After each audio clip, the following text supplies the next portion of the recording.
The Communist Party of China turns 100 on July the 1st, 2020. For the world's largest party with 98 million members, the past century has been a process of leading China and the Chinese people to reach one milestone after another.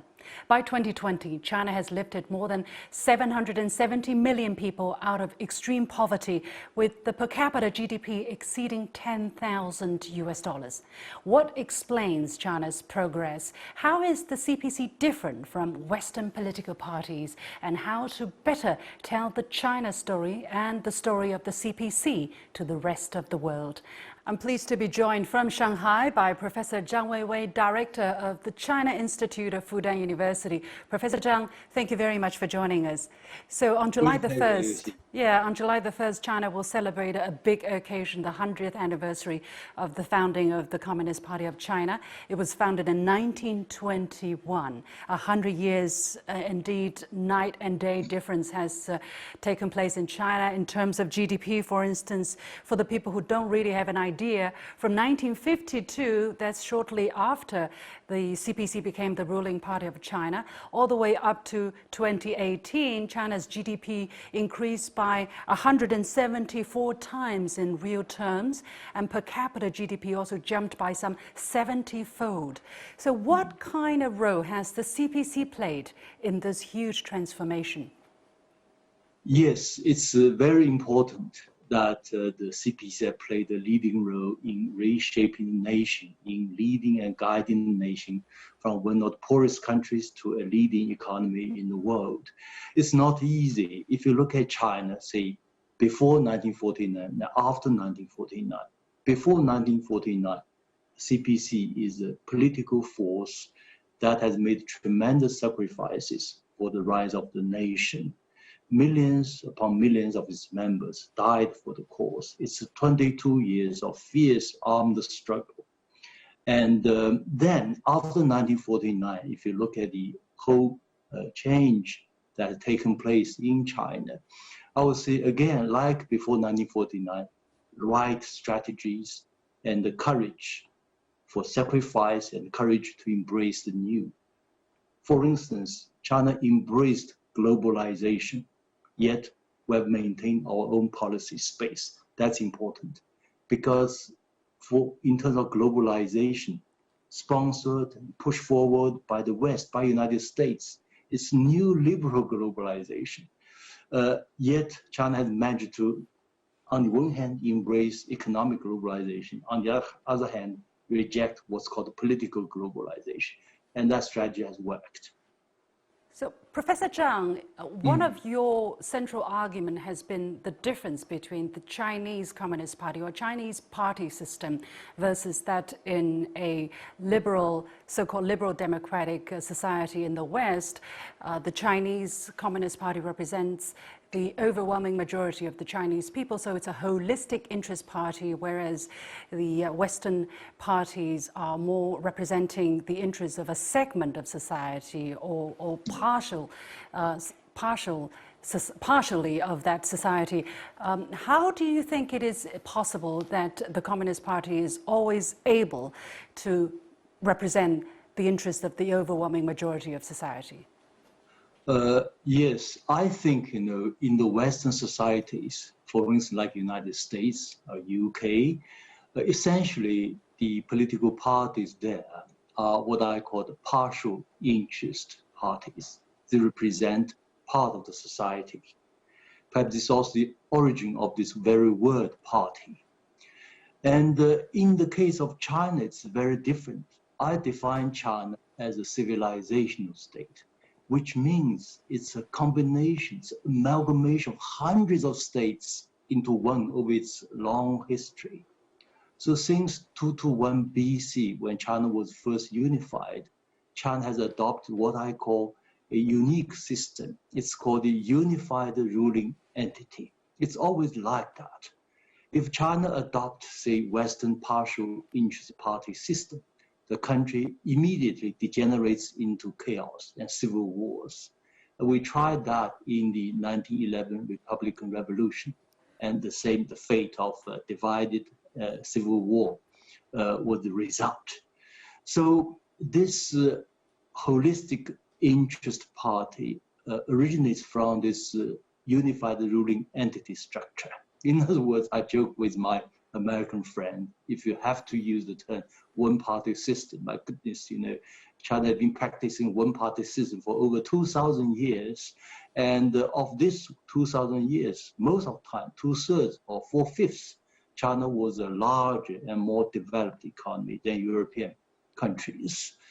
So this is the origin. And then we can look at the performance. Indeed, you can look at whatever opinion surveys. Most Chinese think the CPC represents the vast interests of the Chinese people.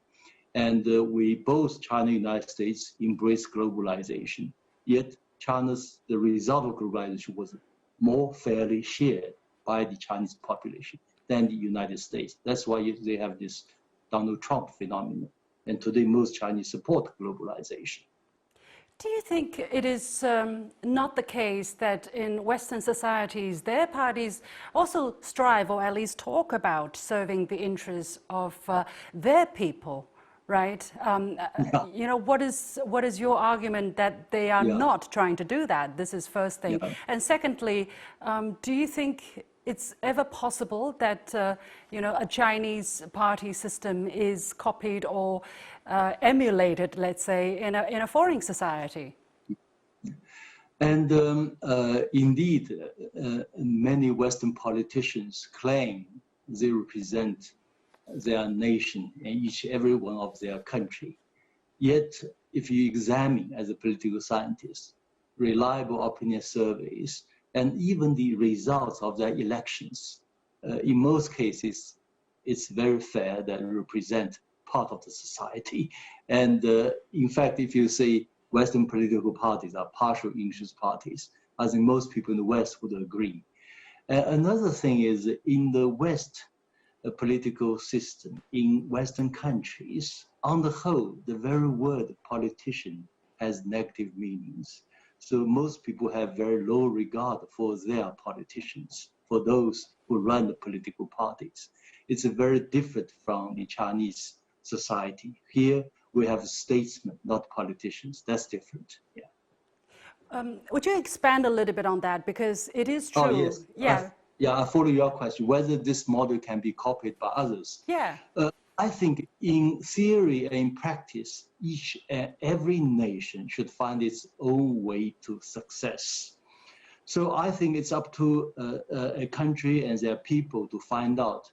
So from my experience of traveling around the world, I've been to investigate into over 100 countries.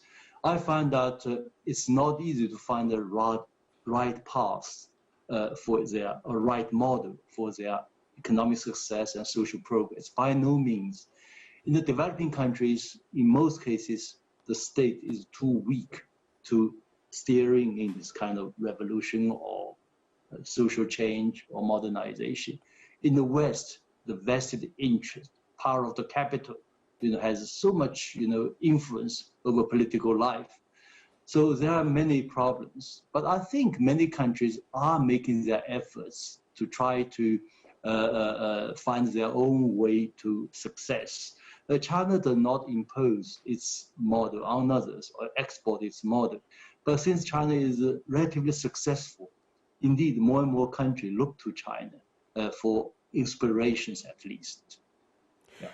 What name would you give to the Chinese to the Chinese party system? Because it's indeed very unique. It is described in the international media or on the mind of many Westerners as the one-party rule or the party state, whereas actually we do have other political parties in China, and different political parties, their interests, their opinions are channeled and represented as well in terms of policy making in their political participation.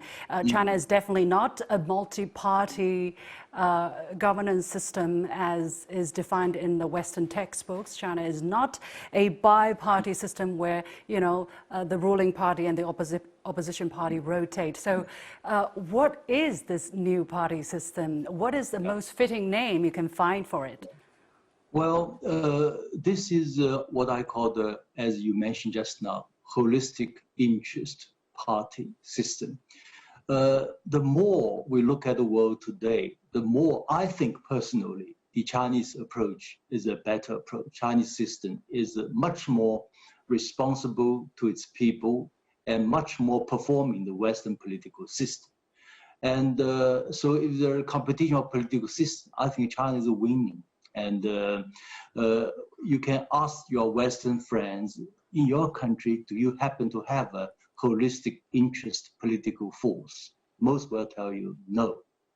That's the result of why so many societies are deeply divided, whether it's United States or UK. People cannot reach consensus. If you cannot reach consensus, how can you carry out major, whatever, undertakings, reforms? China system, we can carry out reforms because in order to reform, you need to overcome vested interests. You need a holistic interest party.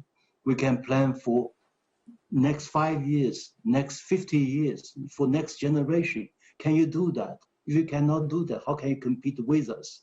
That's a very simple message. Yeah. But some people are saying, look, with the multiple party system or consultation under the leadership of one holistic party, okay, you have greater efficiency, you have long-term plan, you're able to plan long-term and deliver. However, what about accountability? What about oversight? What about democratic procedures? Meaning every single part of the different segments of society are fully represented and continuously represented. How about these features? Yeah, in the first place, within the CPC, you can see there is a wide spectrum of opinions, what we call democratic centralism. You can raise all kinds of opinions and we discuss them together and then reach consensus and then we work on consensus. If you compare the Chinese system with the American system, you look at the change of course in China from the extreme of the Cultural Revolution to open door policy, reforming and open up. This kind of course of change in terms of political spectrums is far wider than the political positions of the Republican Party and the Democratic Party. Yet, within the CPC, it has managed to administer this kind of course of change. In other words, the room of opinions, this wider spectrum of opinions are there, but we reach consensus in due course, we correct course of correction. So this is important. Then in terms of supervision, in terms of oversight, indeed, if we apply Chinese standards, I don't know, many problems in the United States could be called corruption, like the 2008 financial crisis caused from Chinese financial corruption. And you look at this fight against COVID-19.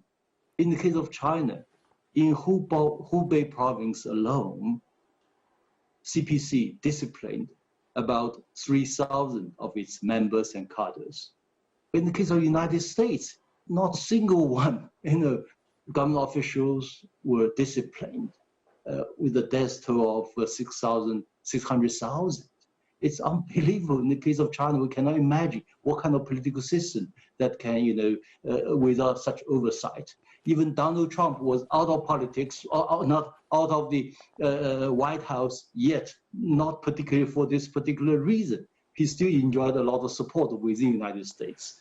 So this is, from Chinese point of view, very bizarre. Well, some people would say he got accountability checked, let's say, because he was voted out of office. What is your reaction to that? 4 years. Wait for 4 years.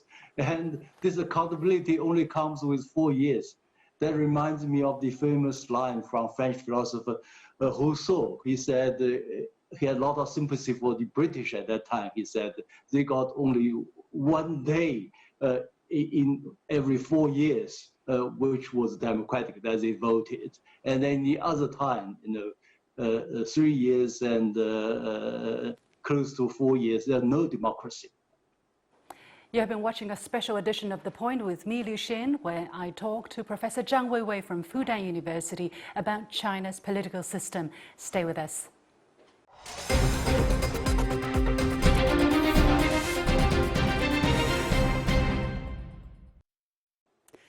What about the prospect of future development of China's party system?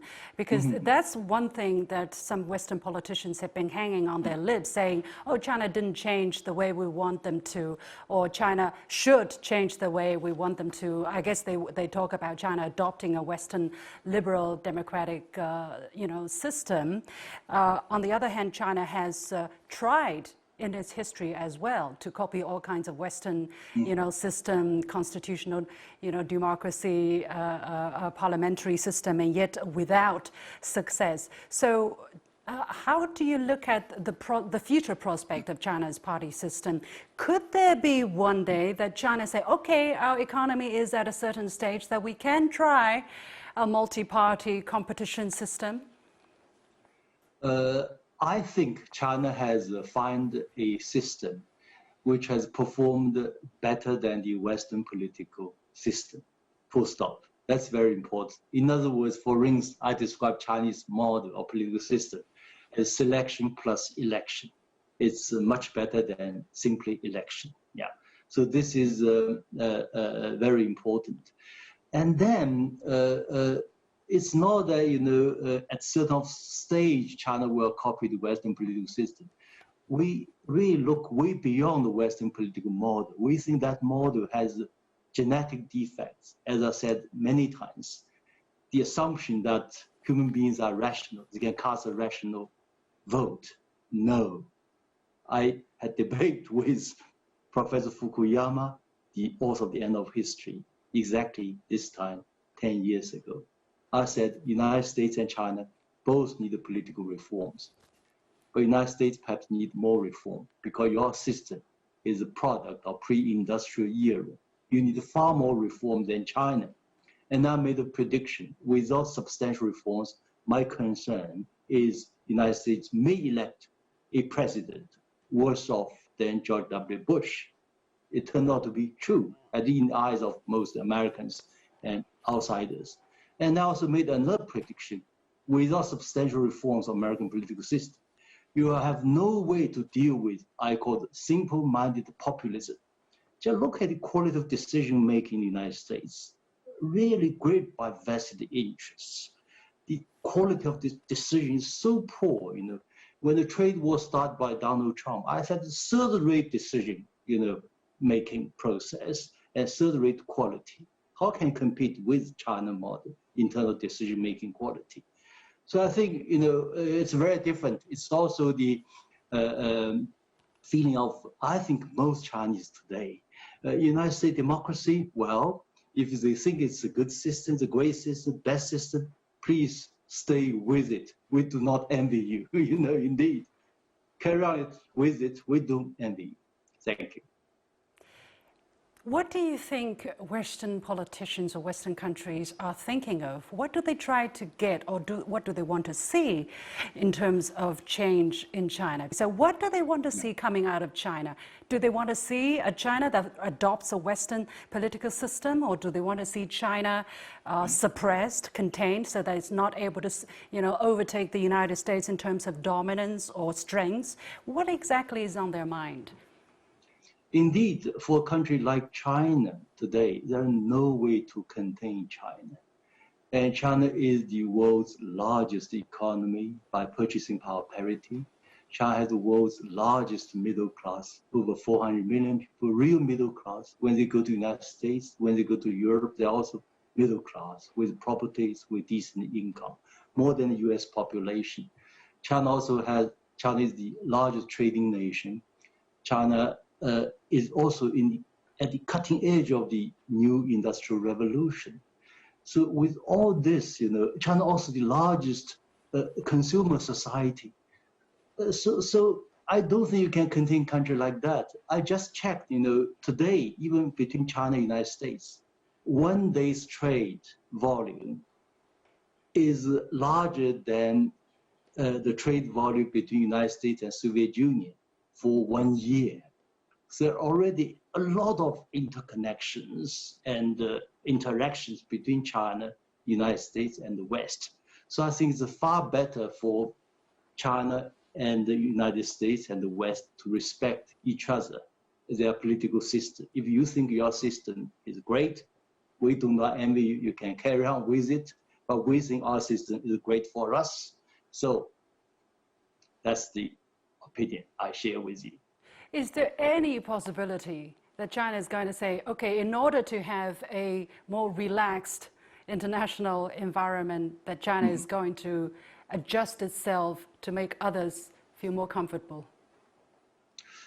No, this is indeed, if you talk about diplomacy, it's a give and take. We can sit down and talk to each other, and we prefer that very much. But on matter of principle, like the political system and the other institutions for each and every nation, this is very important. The very success of China depends on its political system. I think the Chinese have a very great respect for learning from others. And as Confucius famous said, if you are working together with two other people, you can learn from them. One of them can be your teacher. So I think, in the past decades, China has learned so much from other countries, from the United States, from the West. I think it's time for the West to look at China's performance, look at the Chinese model in honesty. You should have the courage to do that. Eventually, you'll find that maybe you can learn something and learn a lot from the Chinese model and Chinese experience. Are we able to find some kind of common ground or basis for cooperation given the current ideological differences between China and the Western blocs? Because nowhere we're going to see the relaxation of the United States pursuit of either, an alliance of democracy or, you can see from the recent acts or legislation from the United States, they are hell-bent on keeping the U.S. way ahead of China in terms of technological development. So what are the possibility of a peaceful coexistence where people, where the two countries, two systems can compete against each other, but we also have some basis for cooperation and collaboration? Yeah. And my friend, former Singaporean ambassador to the United Nations, Mr. Mahbubani, said, if you look at the Chinese history, over the past 2,000 years, China was the largest economy for at least 1,800 years. So when China took its premier status, it's only normal. It's the right course. It's the normalcy of the history. But the United States was a premier power, was indeed, in terms of history, is abnormal. Now it's normal. So that's his view. I think that's very interesting. Chinese are very open-minded. We think China and the United States can really find a way for peaceful coexistence. And I even coined the phrase because some people prefer a Cold War with China. It will fail 100%. There's no way to have a Cold War and win with China. And the message underlining Cold War was called the MAD, mutually assured destruction. I think given the close intercontact between China and the United States today, as I mentioned, the trade volume between two countries and other contexts, I think the two countries have every reason to embrace what I call the mutually assured prosperity. Yeah, MAP. So let's move from MAD to MAP. That would be much better for China, United States, and for the whole mankind. On the other hand, I think we have a long view. The Chinese tend to have a long-term vision. I think things will get worse before they get better. At a certain point, the two countries will come to certain mutual understanding, and then we find a better way forward. We will do that from two sides. Yeah. What kind of messages have you read from the messages expressed by the Chinese leadership? Where do you see China's efforts going in terms of building its international communication capacity in the future? Well, this is always a part of Chinese culture. We are a very modest people, and arrogance is not the cup of Chinese tea. We also hate arrogance on the part of others. And I think General Secretary Xi Jinping has conveyed a message which is very clear. That's how most Chinese view their own country. It's a respectable country. It's a peace-loving country. It's a wonderful culture, extremely rich country. So all these are nice features. We only hope, through our work, eventually more and more people outside China will also realize and see China as how most Chinese see their own country.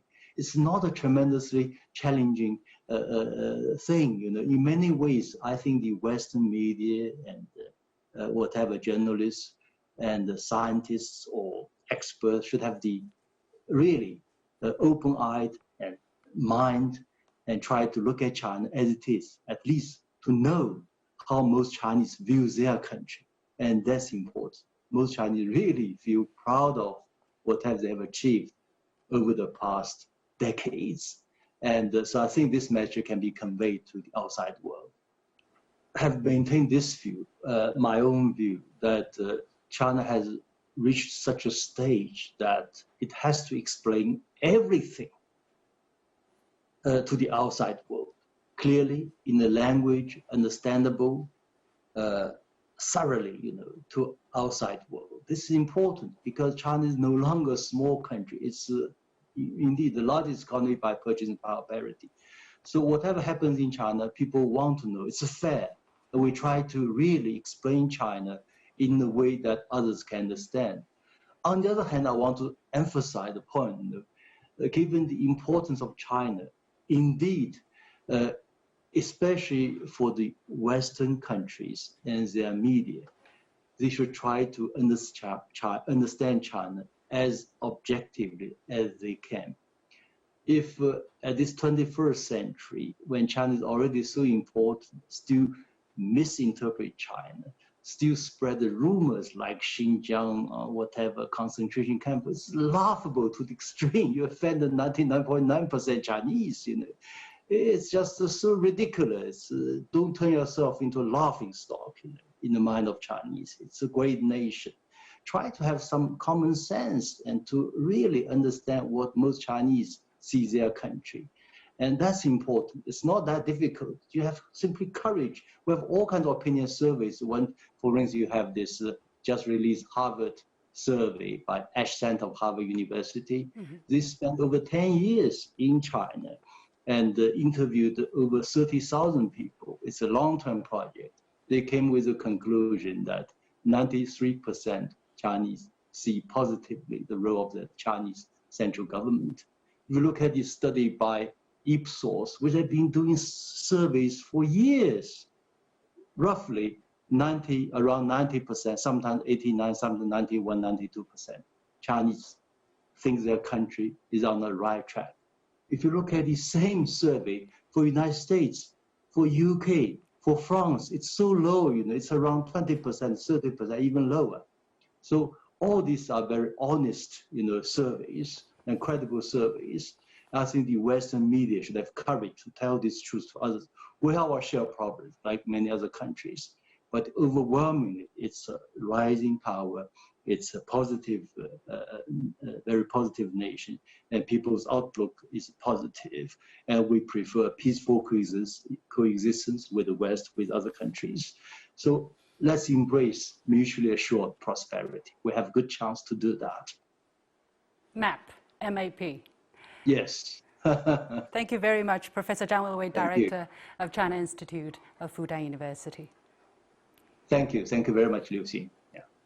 And with that, we come to the end of this edition of The Point with me, Liu Xin. As always, you can follow me on Facebook and Twitter using the handle Liu Xin in Beijing. Thanks for watching. You've got The Point.